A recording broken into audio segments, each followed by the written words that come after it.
दोस्तों हमारी जीएस सुधा बुक की लर्निंग सीरीज चल रही है जिसमें हम सिंधु घाटी की सभ्यता पढ़ रहे थे। ओके दोस्तों यदि वीडियो अच्छी लगती है तो लाइक और सब्सक्राइब जरूर करना दोस्तों, ये सारे एग्ज़ाम के लिए बहुत इंपॉर्टेंट है। तो दोस्तों आज हम मोहनजोदड़ो का पढ़ेंगे। ओके दोस्तों, तो चलिए स्टार्ट करते हैं। मोहनजोदड़ो। वर्ष 1922 में मोहनजोदड़ो की खोज राखल दास बनर्जी ने की थी।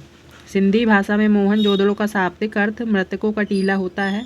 मोहनजोदड़ो के प्रमुख उपनाम सिंध का नकलिस्तान, सिंध का बाग, रेगिस्तान का बगीचा है। मोहनजोदड़ो की शासन व्यवस्था जनतंत्रात्मक थी। मोहनजोदड़ो में जाल पद्धति ग्रिड पैटर्न पर समानांतर सड़कों का जाल बिछा हुआ था। मोहनजोदड़ो से सर्वाधिक चौड़ी सड़क प्राप्त हुई। यह सड़क लगभग 10 मीटर चौड़ी थी। मोहनजोदड़ो की सबसे बड़ी इमारत विशाल अन्नागार है। विशाल अन्नागार लगभग 45.71 मीटर लंबा, लगभग 15.23 मीटर चौड़ा है। मोहनजोदड़ो में विशाल अन्नागार किले के अंदर स्थित था। मोहनजोदड़ो का सर्वाधिक महत्वपूर्ण सार्वजनिक स्थल विशाल स्नानागार है। इस विशाल स्नानागार के केंद्रीय खुले प्रांगण के मध्य एक जलाशय तालाब बना है। इस विशाल स्नानागार के उत्तर तथा दक्षिण पार्श्व में जलाशय तालाब में उतरने के लिए सीढ़ियां निर्मित थी। इस विशाल स्नानागार का निर्माण धार्मिक उद्देश्य हेतु हुआ था। माना जाता है कि इस विशाल स्नानागार के निर्माण में बिटुमिन का उपयोग किया गया था। सर जॉन मार्शल ने इस विशाल स्नानागार को तत्कालीन विश्व का एक आश्चर्यजनक निर्माण कहा है। यह विशाल स्नानागार लगभग 11.89 मीटर लंबा, लगभग 7.01 मीटर चौड़ा है, लगभग 2.44 मीटर गहरा है। इस विशाल स्नानागार को सिंधु घाटी की सभ्यता की सबसे सुंदर कृति माना जाता है। मोहनजोदड़ो से सर्वाधिक मोहरें प्राप्त हुई थी।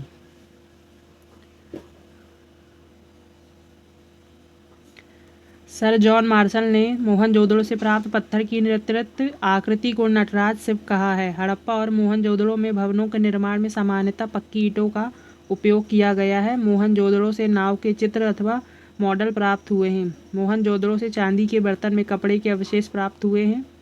मोहनजोदड़ो से कांसे की नर्तकी की एक मूर्ति पाई गई है। इस मूर्ति को द्रविमोम विधि के द्वारा बनाया गया है। मोहनजोदड़ो से मुद्रा पर अंकित पशुपतिनाथ शिव की मूर्ति प्राप्त हुई है। दोस्तों मैंने ये जितने भी फैक्ट पढ़ाए हैं आप लोगों को, ये सारे बहुत इंपॉर्टेंट हैं और ये परीक्षा में पूछे भी जाते हैं। ओके दोस्तों। चनहुदड़ो पाकिस्तान के सिंध प्रांत में सिंधु नदी घाटी पर स्थित है। इसकी खोज NG मजूमदार ने की थी तथा यहाँ पर उत्खनन कार्य अर्नेस्ट मैके ने कराया था। ओके दोस्तों।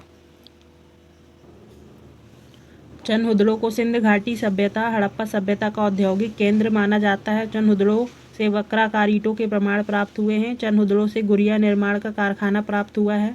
चनहुदड़ो मनका बनाने का एक प्रमुख केंद्र था। चनहुदड़ो से किसी दुर्ग का अस्तित्व प्राप्त नहीं हुआ है। चनहुदड़ो से झूकर एवं झांगड़ संस्कृति के अवशेष भी प्राप्त हुए हैं। ओके दोस्तों।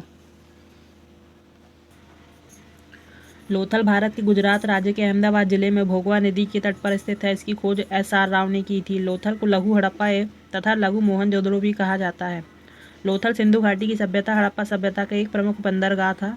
यहाँ से सुगमता पूर्वक पश्चिम एशिया से व्यापार होता था। लोथल के पूर्वी भाग से जहाज की गोदी डॉकयार्ड प्राप्त हुई है। यह पक्की ईंटों से निर्मित है। इसका आकार लगभग 214 मीटर लंबा, लगभग 36 मीटर चौड़ा है एवं लगभग 3.3 मीटर गहरा है। लोथल का गोदीवाड़ा सिंधु घाटी की सभ्यता, हड़प्पा सभ्यता की सबसे बड़ी संरचना है। लोथल से भी नाव के चित्र अथवा मॉडल प्राप्त हुए हैं। लोथल में नगर को 2 भागों में विभाजित नहीं करके एक ही रक्षा प्राचीर से संपूर्ण नगर को दुर्गीकृत किया गया था। लोथल से चावल धान का प्रथम साक्ष्य प्राप्त हुआ है। लोथल से फारस की मुहर तथा पक्के रंग में रंगे हुए पात्रों के मिलने का प्रमाण भी प्राप्त हुआ है। लोथल से 3 युगल समाधियाँ प्राप्त हुई हैं। दोस्तों मैंने ये जितने भी पॉइंट बताए ये सारे इंपॉर्टेंट हैं और ये क्वेश्चन पूछे जाते हैं पेपर में। दोस्तों कल हम कालीबंगा से स्टार्ट करेंगे। यदि वीडियो अच्छी लगती है तो लाइक और सब्सक्राइब जरूर करिएगा। जय हिंद।